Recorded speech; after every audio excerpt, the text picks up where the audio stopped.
Hello, everyone, and welcome to Elevated Feminine. This is Jen, and I'm here with my psychic, Nicole. I, you have to say your name like that every time now, Oh no. okay? Okay. Let's see if I remember. Nicole. There you go. That's great. Perfect. I love how the melody. I love what you brought to your name. It's beautiful. So, Excellent. friends, friends, we just wanted to pop in here and just let you know a little bit more about us, like what we do for a living, why we do it, what we love about it, what we like the least about it, if there's anything to like, to not like about it. Just so you get to know us a little bit better. And then, if you have questions for us, please feel free to send them in, and we will definitely answer those questions in our upcoming podcast. So you have to keep listening. Yeah. So now we're gonna get down to, in Barbados we have a show called Brass Tacks, where people get to call in and ask questions and vent and complain about everything. But we're not complaining. We're just gonna get down to brass tacks. We're gonna ask Nicole some questions about her coaching business. And Nicole, my first question for you is, why coaching? What is a wellness coach, and what do you do? Tell us all about it. Oh well. Question of the hour. Here comes the answer of the hour. So I've always loved helping people. So for me, it's really been, even from a young age, I remember even parent-teacher interviews with my mom, and my teachers telling my mom that I need to spend less time helping and, like puttering around with other students and focus more on my work. I don't know if I was not getting my work done or if it was just annoying them that I was constantly interacting with the other students and not paying attention and being that good student who sits in a chair. I don't know. That's never been me. Anyways, I've often been a disruptive one that can't just sit there. So, but I mean, I passed all my classes and stuff. So anyways, point being, it didn't deter me hearing that. And I certainly didn't suffer from doing it. I've actually thrived, in my opinion. So for me, it's always been a thing that I just love being part of other people's journeys. I love helping them. I love seeing them thrive, seeing them succeed. I love being a part of that too. There's a little bit of selfishness there that gives me that internal satisfaction of like, yeah, I did good, helped so-and-so do this, and look how great they're doing and how amazing they feel. And so that's really always been this motivation for me. So for me, coaching is this beautiful platform where I get to not teach you, because that's fun too, but teaching kind of just a one-sided thing often. Sometimes you get questions, because I do some teaching at a college as well, and you get questions and stuff, but a lot of it is just instruction. But what I love about coaching is this great dynamic. You get to have these conversations with people, and you get to be part and parcel and witness to their growth, to their success, to their aha moment. And it's all like this really amazing experience of watching people evolve and grow and really step into their empowered self. And for me, that's just amazing, because ultimately I want to, if I'm working with you as my client, I don't want you to have to rely on me forever. That's too much. That's way, way, way too much responsibility for me. I can barely get my own stuff together. So, like, I want to help you get your stuff together, and we can do it together, this sort of dynamic dance that we do, and we just kind of help each other out. And I don't know, I just think it's fun. Awesome. I think it's great that you were able to turn something that you were naturally good at into a career that is allowing you to be who you are, and also helping people figure that out for themselves. I mean, that is a truly, truly magical thing to happen. And it's not easy. Some of us spend the majority of our life trying to figure out what the heck it is. But if you just take a moment and just really tap into what brings you actual joy, and then pursue that, and you've done that, and that's amazing. Yeah. Fantastic. Beautiful. Love beautiful. It. Yes. So, but Nicole, I'm pretty sure you were in web development. Hello. So talk about almost like polar opposite. You're still helping people, but it's a completely different way. How did you? So was it was web development first, then wellness coach, or was it the other way around? Well, it was actually the other way around. I started initially with wellness coaching, and actually I called it Mm-hmm. well-being coaching. And Mm-hmm. more just super quickly, for me, there's a distinction between wellness and well-being. Well-being is like Mm-hmm. a state of being and moving forwards, where wellness kind of Yeah. feels like transient, sort of, I'm well now, and then I'm not, and then I am. Whereas well-being kind of feels like even though there's a storm, I'm still strong and capable and sure and stuff. So for me, there was that distinction. But Mm-hmm. then what I noticed is that when I started my well-being practice, in 2015, it was now, I really didn't know how to build my business. I had absolutely no idea. I was like, well, how the heck do I make a website? Where do I even start? What do you mean Mm-hmm. logo? I went on, like some of those platforms that you pay $5 for a logo, and the first one was not so good. Warning, be warned, buyer be warned. Sometimes, those $5 You, logos you are get not what you pay for. well, exactly, right? I did actually manage to get lucky and did Mm-hmm. find somebody for $15 who built me a really nice logo. But even then, there's like the limitation of I only had it with the white background. I couldn't have the transparent because then I'd have to pay more. So, Right. there's all of that new world of navigating. All I wanted to do was teach yoga, do nutritional consultations, do my Reiki practice. I didn't want to have to deal with that because it just felt like this huge, massive deal. But, Yeah. I pursued it and I persevered and I figured it out. And then what I decided was actually like, I really want to help other people do this. Like, there are all these hurdles, all these challenges, and I can only, work with so many people at once. But I Mm-hmm. can have this really great impact if I help other people who can only work on so many people at once. And then I multiply that by working with, a handful or 12 or whatever. And you just kind of multiply. So I just realized the impact that I wanted to create was just so much more available if I started moving more into like the business side of it.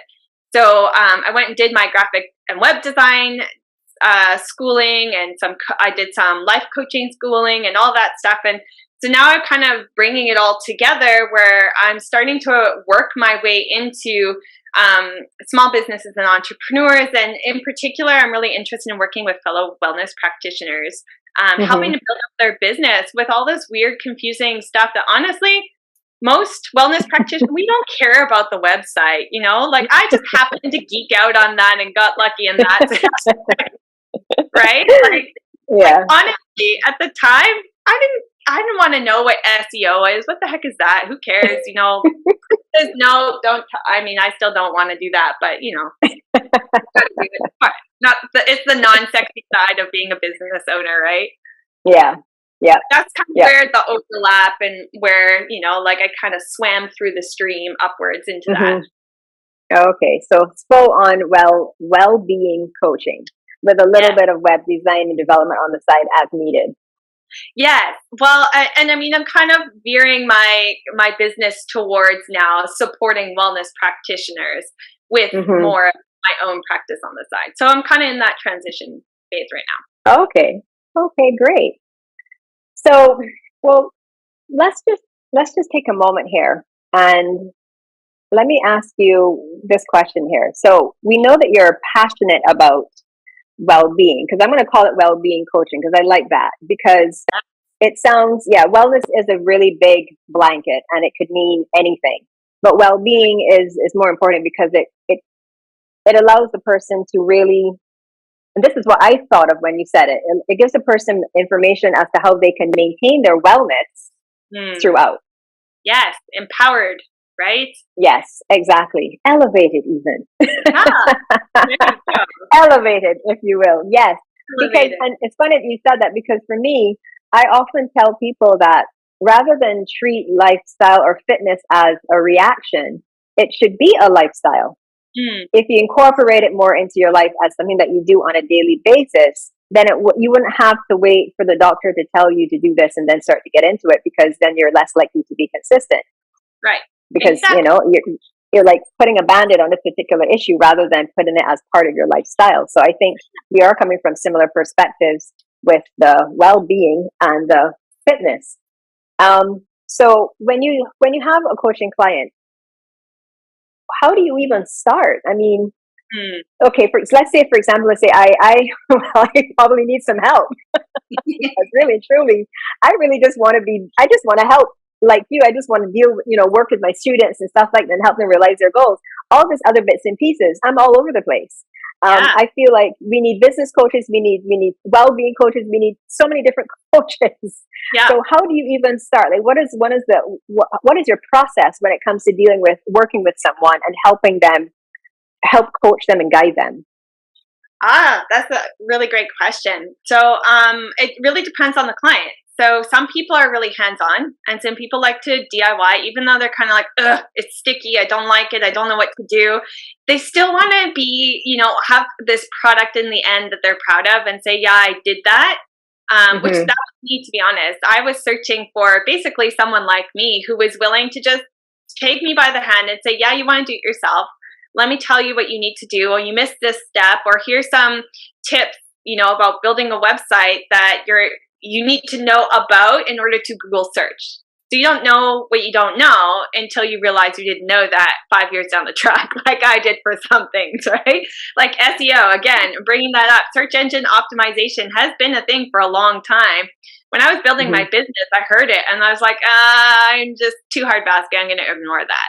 But it probably actually really negatively impacted and was probably why I really struggled to move forwards with my business online, because I wasn't taking time to do that, right? So there's the whole like DIY support aspect, and I do that a lot in group coaching platforms because I find it's really collaborative and it's helpful, and everybody kind of benefits from each other's struggles, but also successes. So, but then I mean, like everything until I can do it for you. You can hire me. We can do like full service. You hand me your project and you say, here, you deal with it. Which I do have a client who literally, I told her about my group coaching program because she was kind of like, I don't know, I might want to DIY. And then I started telling her about, okay, well, we'll go over this and we'll go over that. And she had a moment where she's like, actually, you just do it. I've changed my mind. I don't want to DIY. So I'm like, so, and like, even from that perspective, like she's doing all the content writing and we're collaborating, and I'm kind of giving her advice on where to focus and what kind of questions to answer in her content. But while I'm doing the building of her website and her brand and logo and stuff behind the scenes. So there's a lot of different ways that, like business coaches and stuff, especially in this realm. Like you said, we need a coach for everything sometimes. I need a life coach to tell me what I need to do, what time I need to get up, what time I need to go to bed, all of the things, right? Some days I feel like that myself. Like, what am I doing with myself? You actually said something earlier that made me think, because one of the things you said, because this is something that I had actually gotten a bit confused too about coaches as well. You said you don't tell people what to do. You kind of like help them figure it out, right? Yeah. But what if you have that person who's really not self-motivating, that person who really needs that push, who really needs you to tell them what to do? How do you deal with a client like that? Ooh. Or do you? Good question. Well, again, it's going to depend on the person. Sometimes we'll start with limiting belief work, which is part of the well-being coaching that I've been doing in the past that I bring into the present. So that's where, like one-on-one coaching is really great for that too, because we can kind of dig into, well, like you're feeling, because I actually was getting to a point with that with social media, for example. I was getting to a point where like, I know I need to do that. And I can even advise other people and tell them how to do it. And then they go and they do it and they like smash it. They do an amazing job. But me, myself, not taking my own advice. And I'm like, oh, yeah, social media, I don't know. It feels so hard. I don't like it. I feel performy and all this other stuff. There's limiting beliefs there that we carry around with ourselves. And it's not necessarily that we're not self-motivated. It's more of the fact that we're trying to tackle something before we actually deal with why it's a challenge for us. So one of my mentors and coaches, she really made a distinction in her programs. She made a distinction between allowing. So we take a step back and we're allowing things to kind of flourish, into whether we're processing something or we kind of put something out there and we're letting it to just develop, versus avoiding. Mm. So like for me, that was a huge aha moment. I was, oh yeah, there's a huge difference between allowing where you take a step back and you let things percolate. Because I Yeah. mean, even in sales, if you think about it, if somebody's like, how about now? Are you ready now? Well, what about if you buy this? And when like there's something, you're just like, whoa, like get away from, right? Yeah. Yeah. Whereas, we still do need sometimes that 3 to 7 interactions before we buy stuff, but you don't want to be nagged. So, like, you allow the person to digest information, you take a step back, and you let it percolate, and you reach out here and there versus avoiding. You go, oh, they said no, now I'll never reach out to that person again.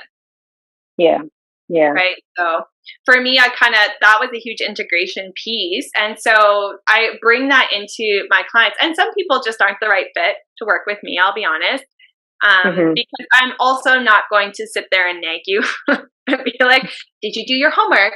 Shake the finger at you. Where's your homework? 5 weeks in a row now. You haven't done a thing. I'm not going to do this. No, I will not write that content for you. That's not what our agreement was. Yeah. So every client's different, like we're all human, and sometimes we get into those funks and we, lean into our limiting beliefs and our blocks that we know aren't serving us, and we still go, Mm-hmm. yeah, but it's comfortable. It's scary over there. So, we gotta make space for that too. Yeah. Yeah. So we're going to take a quick break and we'll be right back for some more of this conversation with Nicole and, of course, me, your girl, Jen.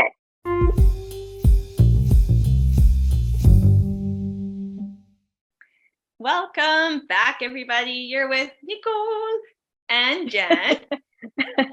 Hi, everyone. I love that you sang your name again. Well, you've committed me to it, so now I have to remember to do it. I kind of feel like it's got to be like my signature thing, right? It could be your elevated way of saying your name. My elevated way. Well, this is the enthusiastic. I'm excited to be here, Nicole. So you can't see me right now, but I'm dancing around in the background as I talk. So we'll go with it.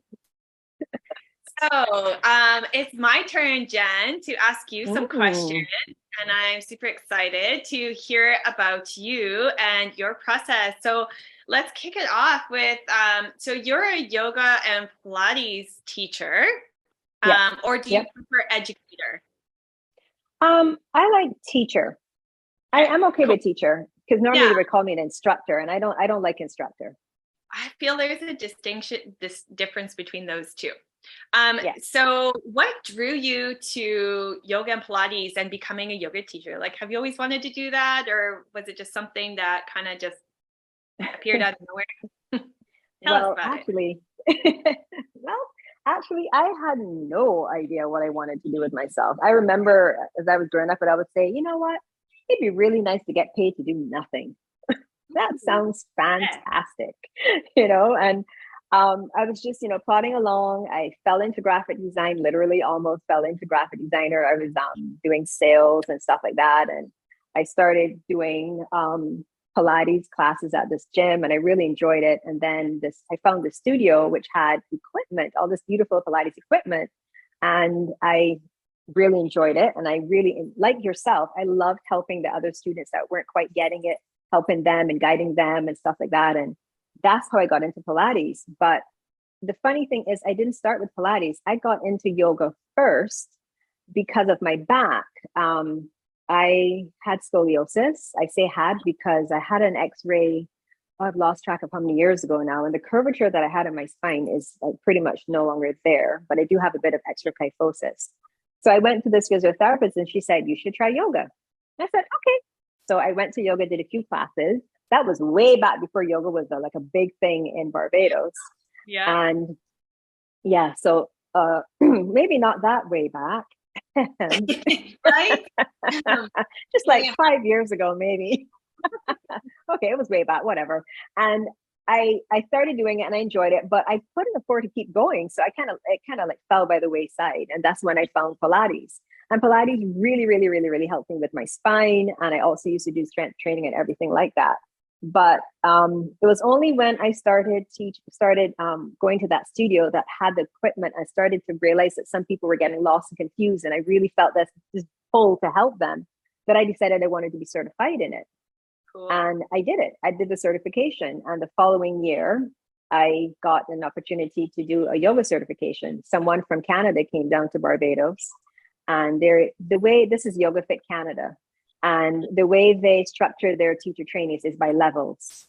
So you do 5 different levels to get to the full 200, but they offered level 1, and I did level 1. And once you completed level 1, you were allowed to teach. I didn't teach really right away, but I was glad that I had the certification. So that was pretty much how I got started. Pilates pretty much saved my back because I couldn't sit. Like watching a movie like Lords of the Ring, I was in a lot of pain and discomfort. I could not sit to watch that movie without having to move. Simple things like standing up and washing dishes, my back would hurt. Sweeping and mopping, which might not be a bad thing because then I didn't have to do it as much. But those things really started to be problematic. So once I started doing Pilates and strengthening my core and all those things, it really helped alleviate a lot of that pain. And I can sit now, watch a movie like Lords of the Ring and not have to fidget constantly like I used to in the past. And I can sweep and mop now, yay me, without having a lot of back pain and all those sorts of things. So that was how I got my start, really. That's amazing. Yeah. I'm like, welcome back to the world of sweeping and mopping, though. Yay! Yay! Woo! That might have been nice. It's very therapeutic, though, especially if it's a big open space. It can be like a meditation. The sway of the mop. I have a patio that I teach classes on, and I love to go out there and mop it because it's big and open. And I'm just there with my mop, and I'm swaying from side to side, and I'm working my core. I get a full workout of mopping, but that doesn't mean I love to mop. But I just try to enjoy it because it's not my favorite thing to do. So I try to make the most out of it. Perfect. Yeah. Well, I'm picturing you with like some really good tunes and just doing your like practice with this mop, maybe even singing a little bit into the microphone. It's amazing. I love it. So good. So, out of the two, do you have one that you like more? Do you prefer teaching yoga or Pilates, or do you blend them? Like, what's your teaching style? Well, it's funny because a lot of people always ask me that when they hear that I teach both, and they go, which one do you like better?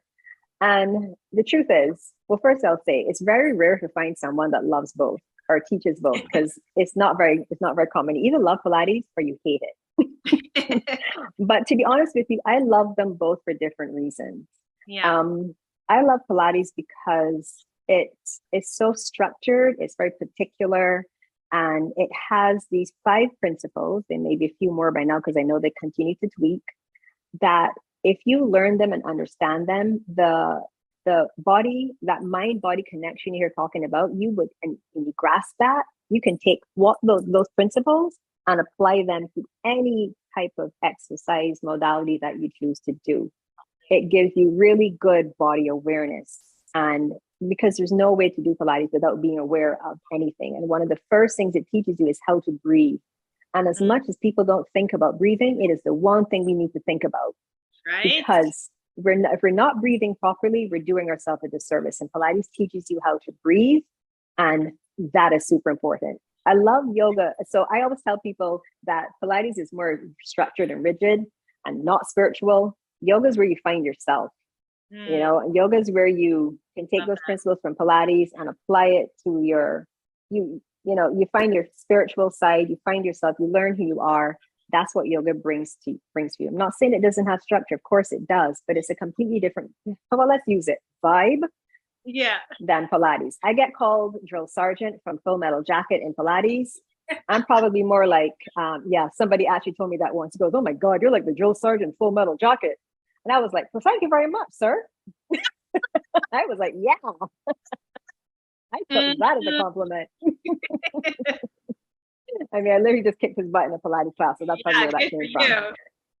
I'm like a completely different person when I teach Pilates. When I teach yoga, I'm like loving. I'm like a fairy goddess of love. But when I teach Pilates, I'm it's like a split personality almost.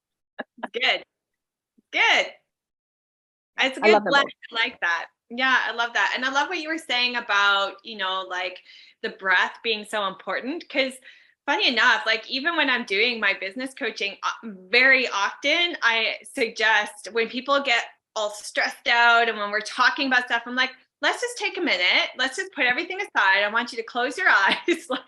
And we'll often just do breathing. I don't use the word meditation because it freaks some people out, or some Yeah. people already have these preconceived notions that they don't know how to do it and can't do it. So Yeah, exactly. leave the lingo out, and let's Hmm. just breathe and just listen and feel and just take a minute to be and it's amazing. Like, people who don't normally meditate will say to me, wow, I feel so much better. How long do we do that for? Literally, it's like 3 minutes, maybe five, depending on how much you were spinning out 5 seconds ago. So 5 minutes ago. So we'll see. And I do it with my I teach at a college as well, part-time, and I do it with my Hmm. students there too. And even they feel more focused when they're sitting down to do their work, and we're doing design lab, and like, they feel more creative and collaborative. So it's like what you were saying about the breath being like, we take it for granted that it just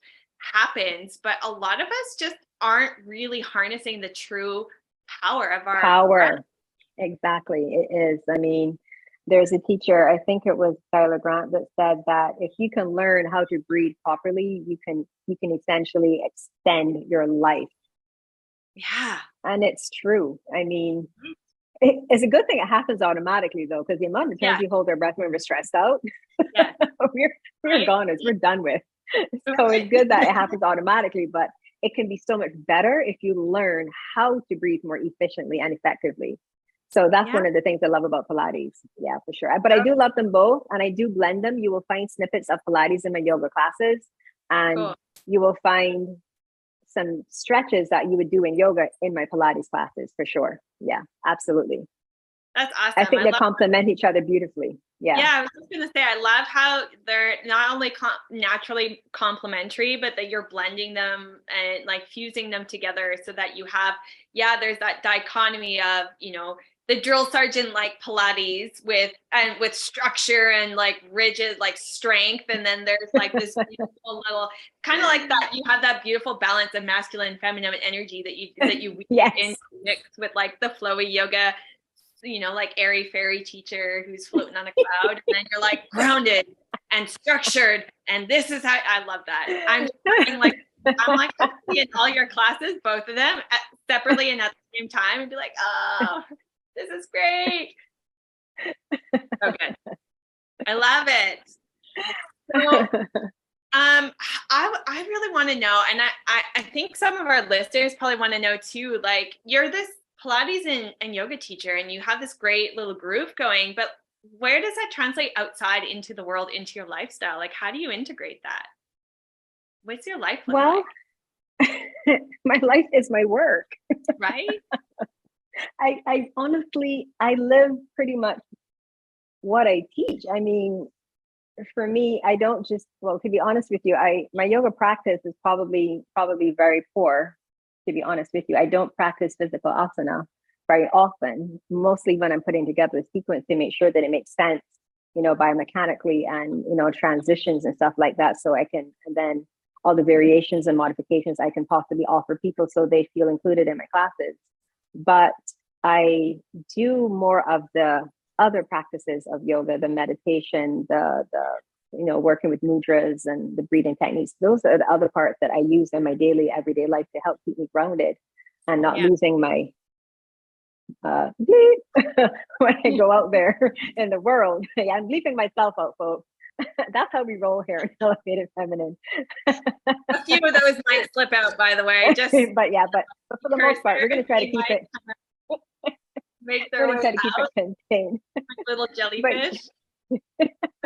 But yeah, so I really, because it has helped me. Pilates helped me physically, and yoga has helped me spiritually and emotionally. Because, to be honest with you, full disclosure, it wasn't until I went to Toronto in 2015 to do my 200 hours, because I was done with this 1 level, 2 level thing. I said, look, I want all 200 and I want them now. So I jumped on a plane and I went to Yoga Fit Canada on Danforth, and that's where I did my 200s. And when we got to, I think it was a communication level, this might have been level 2 or level 3. And what struck me was the way you communicate, not only as a teacher, but how you communicate to yourself. That was like my aha moment. And I realized, like, sis, you really don't communicate with yourself well. A lot of your internal narrative is so negative. so heavily steeped in self-deprecation and like not self-hate, but really not blowing and lifting your own self up, Right. that you need to change the narrative. So it really helped me to start to turn to yoga to realize how I could use it to love myself.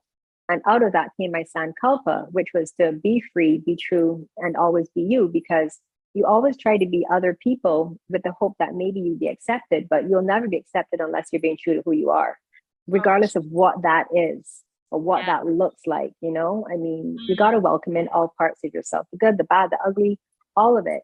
So that's what my journey has been about, is about learning to love myself, recognizing when I'm slipping into those old patterns and seeing myself slip into them and letting myself slip into them and see how I can pull myself back out, yeah.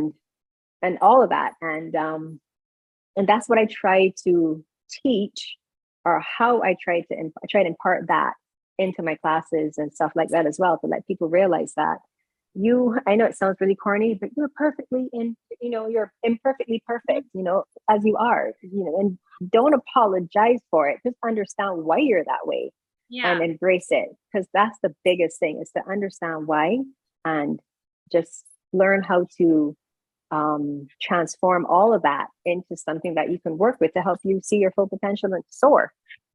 I don't I know if love I answered your question. Did I answer a question, people? I think so. I don't know. I think so. I think we just witnessed yoga in action right now is what we witnessed. So I love that. And like, thank you for saying that too about, like how your internal dialogue, you realize that it wasn't necessarily self-hate, but it was definitely not supportive. It was definitely tearing yourself down and not uplifting yourself and empowering yourself. Can totally relate with that, because actually that was my exact same experience with learning yoga, because I'm a yoga teacher too.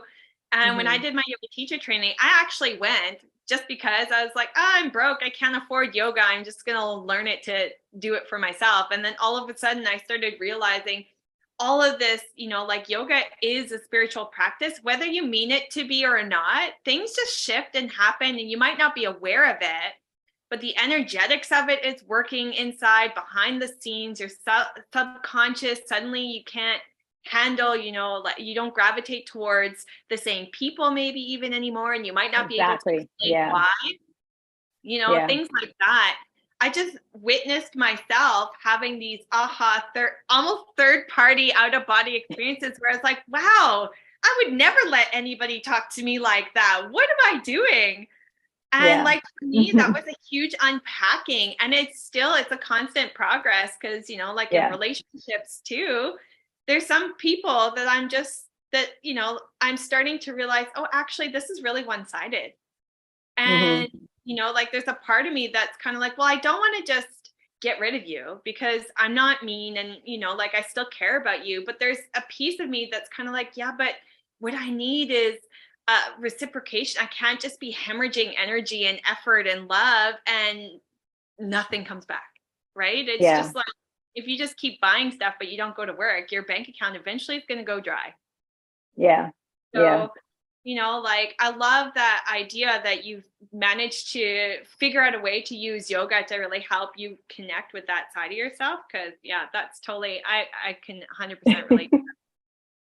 Yeah, no, it's important that the relationship that we need to work on is the one we have with ourselves. I mean, the word yoga itself means yoke, union. It's really about you. It forces you Mm-hmm, to look at yourself. I mean, I suppose you could rock up to a yoga studio and do a class like from now till for the next 10 years every week and never look at yourself. mm-hmm. But eventually, I think something will happen where you just can't ignore it anymore. Yeah. You know, Well, you just can't. For I if think, another reason, you might ask yourself, why do I keep going? yeah, you know, right. but it's hard.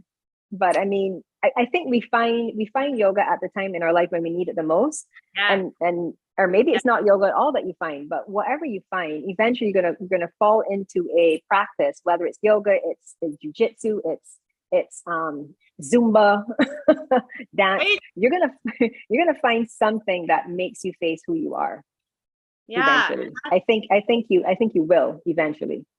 And I think that's the key, is really just, like that's what spirituality is to me, is really just facing what some people call demons, which I kind of feel like demons got a bad rap. And it's not like, and it, like anytime someone says it, oh, like you got to face your demons and bring them to the, well, to me, I just kind of feel like, yeah, but I don't feel, demons to me is like a bad thing that you want to get rid of and you want to avoid, like Yeah. for me, like that, those darker pieces are, Yeah. the contrast of light and darkness, of black Mm-hmm. and white, of, like knowing and not knowing, and ignorance. And so for me, it's more about just the dynamic of embracing, like if quote unquote bad things happen, you only know when good things happen because that bad thing happened, like you can only know joy because you know sorrow.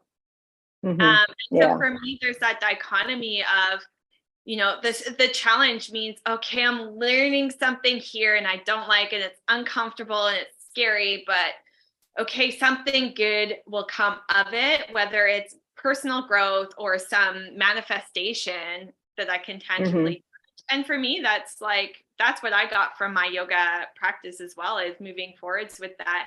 And I bring that into business, even with, like clients, my coaching clients, they don't always know that's what's happening. I'm not calling it Yeah. sankalpas and mantras and things like that, Yeah, like exactly. you gotta Yeah, adapt for your audience. But I'll tell you what, absolutely. You have to. yeah, I'll tell you what though, when I have yoga teachers as clients, oh man, we nerd out and geek out on all that stuff, I'll tell you. I'm not surprised. Oh gosh, but yeah, no, it's really important to do the work. And yeah, the word demon makes people think of Linda Blair in The Exorcist with the head spin.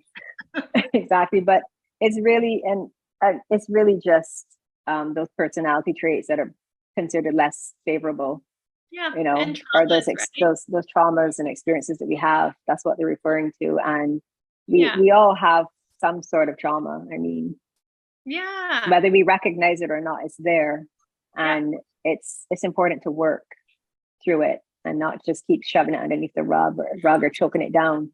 yeah. You're choking down the dark, and you're choking down the joy. I mean, hello, what are you Right. doing? You pick a And so struggle. just an empty shell of and insert question mark, right? Like Yeah, it's just like, you're just existing. You're not living. You're just yeah. existing. So, yeah.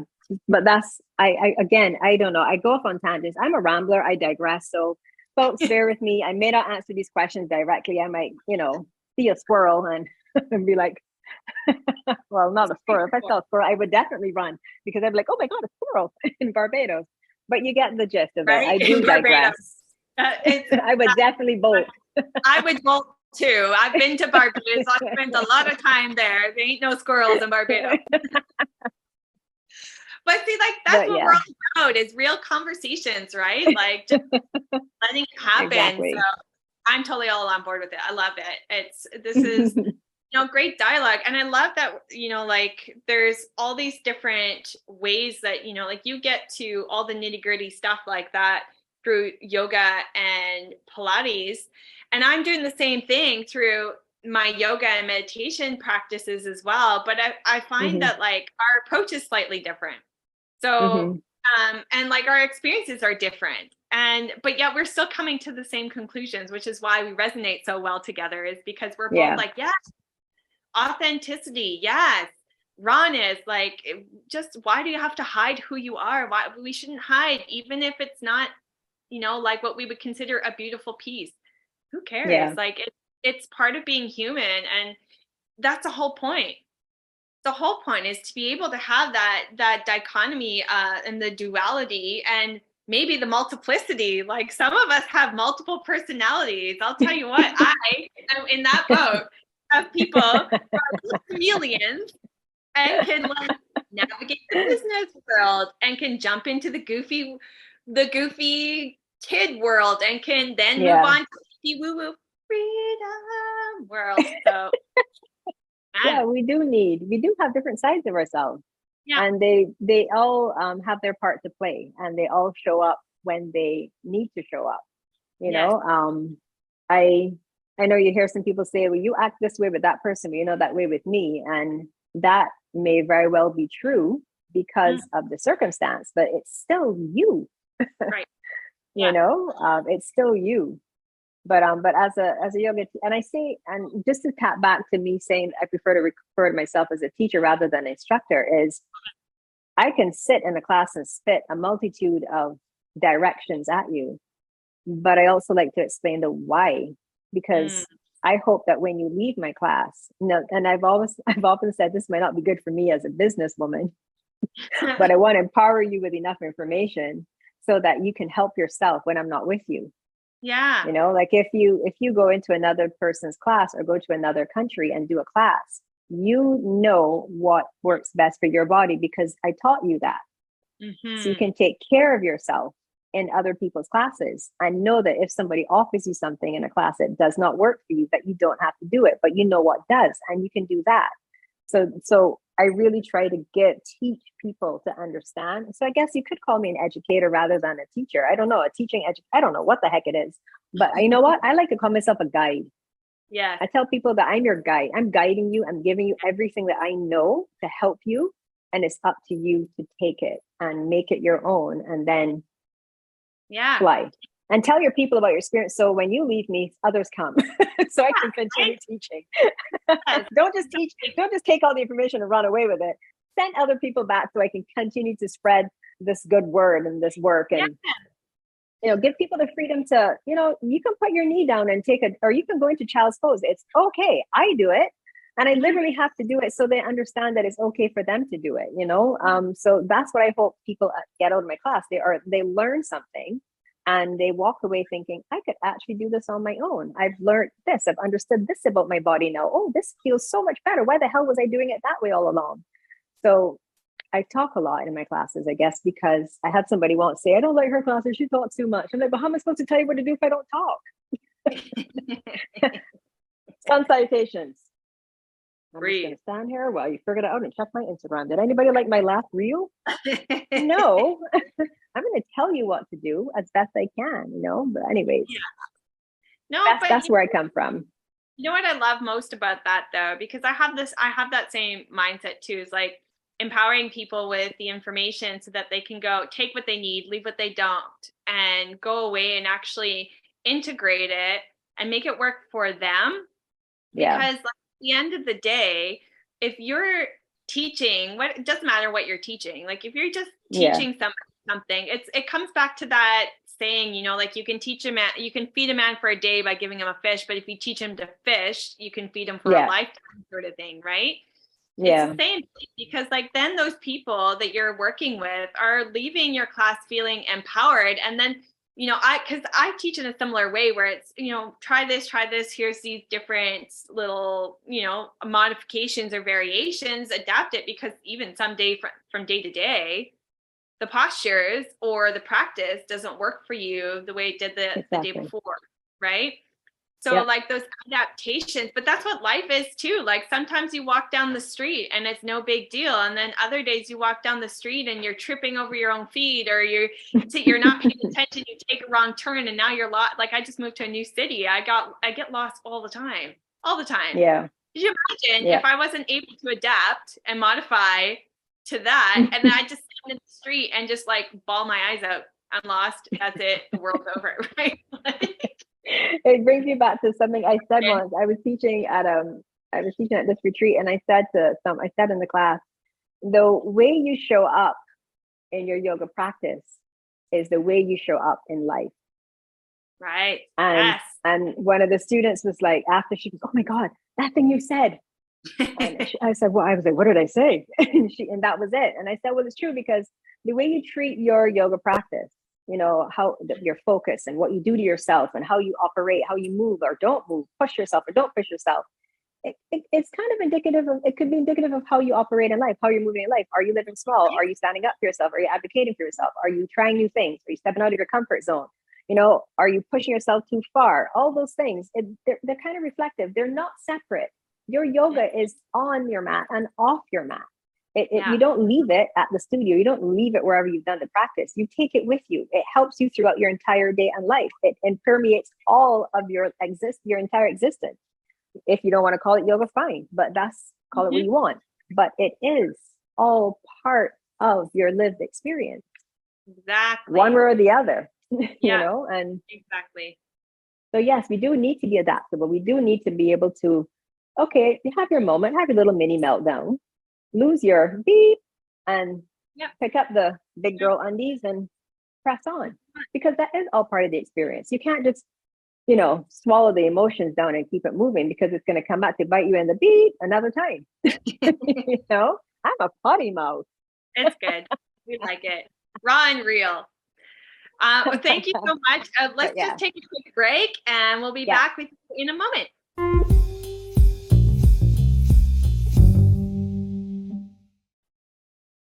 Welcome back, listeners. So I hope that you guys are enjoying this so far. This is just the beginning of me and Jen rambling and kind of getting things going. We're going to start getting some guest speakers, so you'll hear some other voices other than ours,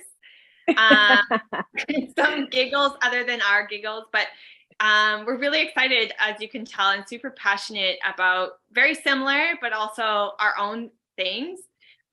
So forgive us for the rambling, but I mean, you're here and you've gotten this far, so you either are resonating with us or you're just enjoying listening to us, be real and raw, and noises in the background probably, and all. We both have fur animals in the background hanging out, yawning and grunting and yawing and whatever. So yeah, we're happy you're all here. Love this, Jen. I love hearing your story. I learn something new about you every time we talk. So thank you so much. Yeah, same here. Thank you so much. And thank you so much for sharing too, Nicole. I mean, it's great to be honest, listeners, Nicole and I are still getting to know each other. Remember, we met quite randomly, so we're still not long ago, too. Yeah, not that long ago. I think it was just last year, just a short time ago. We met each other, and here we are. So we thank you so much for tuning in and for listening. And like I said, send us some questions. I mean, if you have any questions, we welcome them. You can send them in. I'm going to be completely honest with you right now. I've completely forgotten what our email address is, but I will drop it in the comments with you. This is us. We keep it real here, folks. We keep it real and elevated feminine, where you can join us to have real conversations, real women, real life, real time. Anytime you're ready, we're here for you. And on that note, Nicole and I, we are out.